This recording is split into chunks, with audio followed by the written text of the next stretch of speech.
থেকে রেহাই দেয় নাই। আপনি বাংলাদেশের পক্ষ ত্যাগ করলে বাংলাদেশের মানুষ আপনাকে মির্জাফরের কাতারে আপনার নাম লিখবে এবং ভবিষ্যৎ মির্জাফর হিসেবে আপনার নাম বাংলার ইতিহাসে লেখা থাকবে। আমরা পরিষ্কার করে বলতে চাই, বাংলাদেশের পক্ষ নিয়ে, বাংলাদেশের পক্ষ নিয়ে, বাংলাদেশের স্বার্থ নিয়ে, বাংলাদেশের জন্য কানেক্টিভিটি দরকার, বাংলাদেশের জন্য ট্রানজিট দরকার। সেই ট্রানজিট, সেই কানেক্টিভিটি ভারতের সাথে সমতার ভিত্তিতে, এশিয়ার সাথে সমতার ভিত্তিতে, দক্ষিণ এশিয়ার সাথে সার্কের ভিত্তিতে আমরা অবশ্যই চাই। কিন্তু ভারতের স্বার্থে বাংলাদেশের ভূমি এমনভাবে আমরা আপনাকে ব্যবহার করতে দিতে চাই না যাতে বাংলাদেশের জনগণ, বাংলাদেশের সম্পত্তি, বাংলাদেশের সীমানা অন্য কারো আক্রমণের, অন্য কারো স্ট্র্যাটেজিক এনিমির খাতায়, অন্য কারো শত্রুর খাতায় বাংলাদেশের ভূখণ্ড ভারতের একটা স্ট্র্যাটেজিক মিত্র হিসেবে অন্তর্ভুক্ত হতে পারে। সমস্যা দেখছেন না, তার কারণ আপনি বাংলাদেশের পক্ষ থেকে বাংলাদেশকে দেখছেন না, আপনি ভারতের পক্ষ থেকে ভারতের চোখ দিয়ে বাংলাদেশকে দেখছেন। এই জন্য আপনি বাংলাদেশের কোনো সমস্যা আপনার চোখে পড়ছে না। আপনি বাংলাদেশের পক্ষ ত্যাগকারী, ভারতের পক্ষ নেওয়া একজন মানুষ হিসেবে কথা বলছেন। ইতিহাস বলে এইখানকার অনেক স্বৈর শাসককে এইখানকার মানুষ ক্ষমা করেছে, কিন্তু যারা বাংলাদেশের মানুষকে এতটা অজ্ঞ মনে করা এবং যেখানে সেখানে যেভাবে সেইভাবে মিথ্যাচার করা, এটা আপনার পদে থেকে আপনাকে মানায় না। বাংলাদেশের প্রতিরক্ষা নিয়ে যে চুক্তি করেছে, বাংলাদেশের সমুদ্র সীমা নিয়ে যে চুক্তি করেছে, সমুদ্র নিয়ে যে চুক্তি করেছে, বাংলাদেশের গবেষণা নিয়ে যে চুক্তি করেছে, যেগুলিকে তারা বলছেন যে এখন সমঝোতা স্মারক, এগুলি চুক্তি নয়। তার প্রেক্ষিতে গণতন্ত্র মঞ্চ তার যে উদ্বেগের কথা, তার যে উদ্বিগ্নতার কথা, তার যে পরিস্থিতির কথা, সেটা আমরা আগে জানিয়েছি। সংগ্রামী সাথী বন্ধুগণ, গণতন্ত্র মঞ্চের পাশাপাশি বাংলাদেশের আওয়ামী লীগের বাইরে যত রাজনৈতিক দল আছে, তারা প্রত্যেকে তাদের জায়গা থেকে এই সমস্ত সমঝোতার নামে ভারতের সাথে এইখানকার নিরাপত্তা বিরোধী, এইখানকার পরিস্থিতি, স্বাধীনতা, সার্বভৌমত্ব বিরোধী যে চুক্তি কিংবা যে সমঝোতা স্মারক হয়েছে তার প্রতিবাদে অন্যরাও কথা বলছেন। আমরা দেখেছি সরকার, বিশেষত এই সরকারের প্রধানমন্ত্রী, তিনি গতকালকে এই সমস্ত চুক্তির পক্ষে কথা বলতে গিয়ে বলেছেন যে আমরা ট্রানজিট দিয়েছি, তাতে কি এমন ক্ষতি হয়েছে। প্রথমত আমরা বলতে চাই, আসলে আপনি মাননীয় শেখ হাসিনা, আপনি যেটাকে ট্রানজিট বলছেন, এটা ট্রানজিট নয়। আপনি মিথ্যাচার করছেন। আপনি ভারতকে করিডোর দিয়েছেন।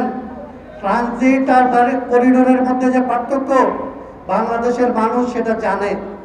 বাংলাদেশকে ব্যবহার করে ভারত হয় থাইল্যান্ডে যাবে, বার্মায় যাবে, চীনে যাবে, অন্য কোনো না কোনো একটা দেশে যাবে।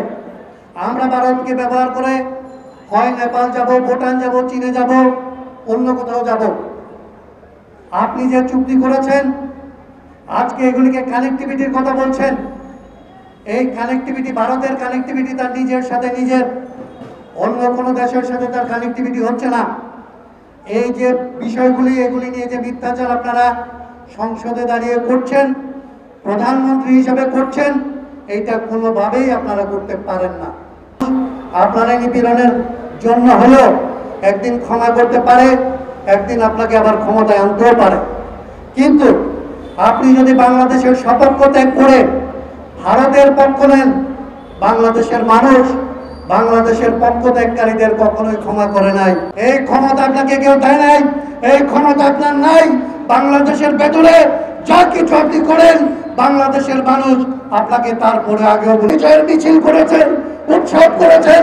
আপনার যদি এই ক্ষমতা থাকে, আপনি বাংলাদেশের নদ নদীতে, বাংলাদেশের সমস্ত অভিন্ন নদীতে, ভারতের সাথে, চীনের সাথে, নেপালের সাথে, ভুটানের সাথে একপাক্ষিক নয়, দ্বিপাক্ষিক নয়, অববাহিকা ভিত্তিক যেখান থেকে নদী এসছে সেই সমস্ত দেশের সাথে মিলে নদীর পানির ব্যবহারের জন্য প্রয়োজনে আন্তর্জাতিক আদালতে, প্রয়োজনে আন্তর্জাতিক সংস্থাগুলির সাথে আমাদের পক্ষ থেকে কথা বলুন। অন্যথায় আপনি বাংলাদেশে যেটা প্রথম বলেছিলাম, পানির প্রশ্নে মির্জাফর, আপনি সীমানার প্রশ্নে মীর জাফর, নিরাপত্তার প্রশ্নে মীর জাফর হিসেবে বাংলাদেশে আপনি চিহ্নিত থাকবেন। আগামী 250 বছরেও আপনার এই চরিত্রের যে অবনমন হয়েছে, আপনি ভারতের কাছে যেভাবে মাথা নত করেছেন, যেভাবে ভারতের কারো আসলে ট্রানজিট হবে কি হবে না, এইখানে আসলে কানেক্টিভিটি হবে কি হবে না, এইটা আসলে চুক্তির বিষয়। কিন্তু পানি এটা ভৌগোলিক এবং প্রাকৃতিক অধিকারের বিষয়, এবং নদীর পানি নদীর নিজের অধিকারের বিষয়।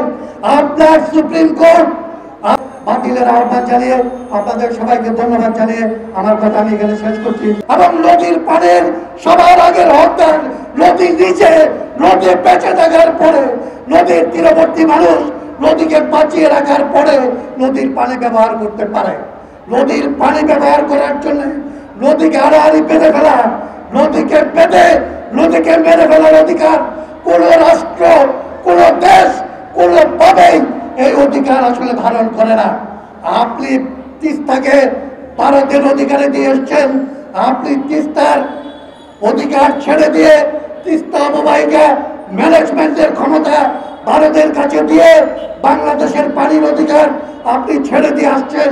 এই অধিকার আপনাকে বাংলাদেশের জনগণ দেয় নাই, প্রকৃতি দেয় নাই, নদী দেয় নাই,